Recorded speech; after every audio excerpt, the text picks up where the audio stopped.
back to another episode of Walk the Talk with Balbir.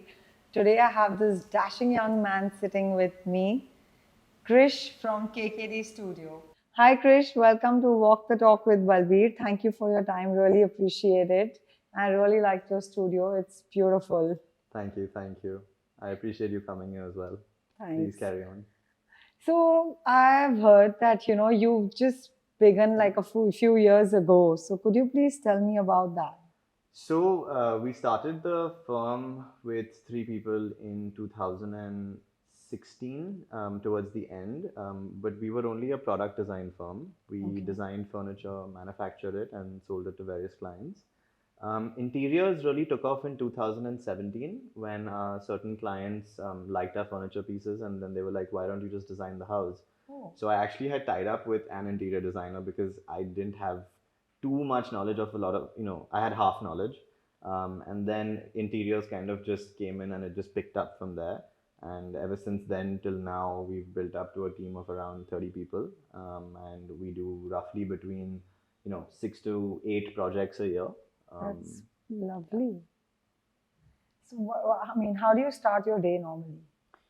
So the moment I reach the office, I take updates from all the various departments, projects, procurement, and design. I kind of get a highlight list of what they have to achieve in their week and how they're going to do it. And then I kind of get to my deliverables that are divided between critical, major, and minor, and I just go through it like a list, pretty much. So you were mentioning that you had tied up with an interior designer. So today you are standalone a designer yourself. That's really great. But in case you wish to collaborate with a designer of any field, who would that be and why? So, to be honest, there are very few designers that I, really look up to their work. Design Architects, they're international. Ferris Trafali, he's also international, and even Studio 54. But if I had to actually collaborate with a hardcore design build individual, it would probably be Ferris Trafali. To be honest, I would be very lucky to collaborate with him because they're huge compared to us. We're like a small fish. But I think his work is outstanding, and it really is the testament to what construction technology and finishing can be in today's day and age. We are definitely going to try and make sure this reaches them. So someday soon, we'll be able to, have you connect with them. So when it comes to creativity, what gets the juices to flow? So I don't think I really have a catalyst or some kind of activator to get my creative juices flowing. I just think I'm generally quite a creative person, whether it's to solve quantitative issues, qualitative issues, or to design something. I think it's just innate for me. I don't really have like a push button or anything. But yeah, I need a lot of silence in order to work. Peace. Yes. So when you're designing, what thoughts hit you maximum? So it's a very, very open-ended, long conversation, but I can spend a minute on it.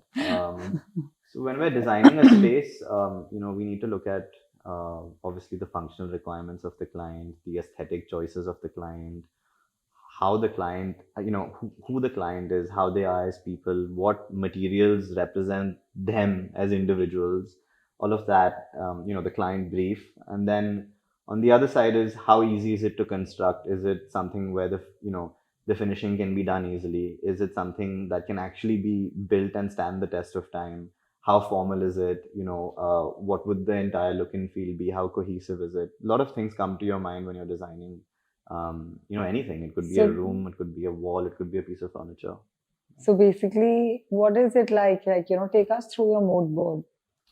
Okay, so in terms of my mood board, I don't usually, have reference images from Pinterest and Instagram and websites. I don't actually. That's awesome. I don't design as per references. But whenever I'm coming up with something, I kind of think of my travels and what has inspired me. Like certain things, like for example, if I had to put together the Bulgari Hotel in Milan, a part of that, the Vatican in Rome, or even the Spanish steps, and then tie it up with like Indian religious places. I kind of put all of that together and come up with something, which is what determines my mood board. I don't just like kind of So you paste mix up. everything Yeah, together, like yeah. that's what you like to do. But when you're talking about all these international monuments, I should say, so do you get inspiration from any of them or anything else that you can tell me about? So there are a lot of things that actually inspire my work. Technology, AI, cars, the way cars are designed, even fashion. From brands, from high street couture brands to basic brands to luxury brands to even Indian designers. A lot of anything that's kind of aesthetic or that appeals to me, it kind of registers in my mind as a snippet, and then it's like saved as a memory bank that I access when I'm creating things.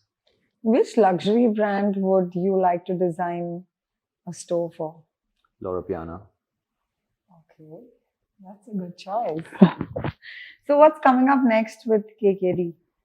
So it's actually a very interesting time for the firm because for the last 4 or 5 years, we've only been a design build firm where we basically specialize in, residential projects. But now, with the introduction of AI into our project management, with the diversification of going into accessories and architectural systems, which we can offer to not only our customers but other customers as well. We're kind of diversifying it more as a design house.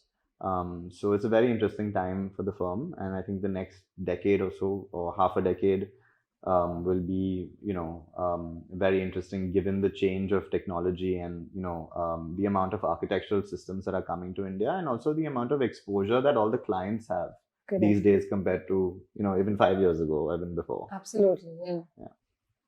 Lovely. What would you like to say about Acetech? A message for Acetech? Yeah, so I think Acetech is it's absolutely brilliant platform for people to come connect, network, and things like that.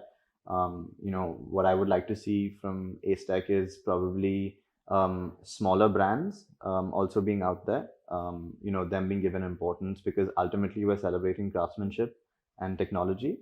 So I think that's what I would like to see. But it's anyway a great platform from my understanding and my visits.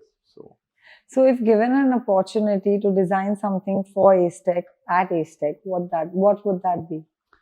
If I had to design something for Acetech, it would probably be a lounge where people can kind of sit and enjoy themselves and interact, but interact differently rather than just sitting and having a drink at the bar. Of course. Yeah, it would be a complete unique experience of how.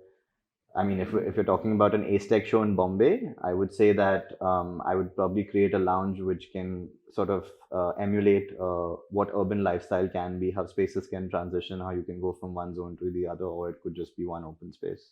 Awesome. Sounds great. So thank you so much, Krish, for your time. Thank you, everyone. And I hope you enjoyed this episode of Walk the Talk with Balbir, and wait for the next one. Take care.